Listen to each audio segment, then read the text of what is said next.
il y a beaucoup de jeunes puis de moins jeunes qui ont fait des écoles d'agriculture puis que c'est des citadins ou que ça leur tente de vivre la vie urbaine. Tu fais ton 9 à 5 dans ton potager puis le soir, tu es au 5 à 7. C'est quand même cool. Dans le fond, Microhabitat, c'est une entreprise qui offre des services d'agriculture urbaine. On implante des fermes urbaines sur les espaces inutilisés extérieurs des propriétés, des toits, des espaces de terrasse, des espaces au sol. On est comme le fermier urbain à leur disposition. C'est environ 65-75% de la population qui peut vivre en milieu urbain. On a tous ces espaces-là qui sont inutilisés, puis la plupart de nos aliments, ils viennent ici, 2500 km avant que ça arrive à notre C'est assiette. fou.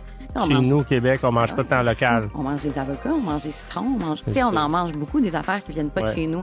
Puis on a tous ces espaces-là qui sont idéaux pour produire. Il y a du soleil, tu as de l'eau, tu n'as pas de chevreuil qui va sur ton toit. Tu sais, dans le sens, je pense qu'il n'y a pas assez de visibilité dans nos milieux scolaires. Puis je pense que ça a été ça aussi mon intérêt de me lancer dans les milieux comme la DPJ ou les endroits plus précaires. De dire, écoute, hey, aujourd'hui, je te montre quelque chose, tu vas planter quelque chose, puis dans un mois, tu vas être fier d'avoir accompli ça, puis de dire bravo. Ben, peut-être c'est la première fois que quelqu'un dit félicitations. Ça va être le meilleur sandwich aux tomates que tu as mangé de toute ta vie, puis tu vas l'avoir fait de A à Z. Exact.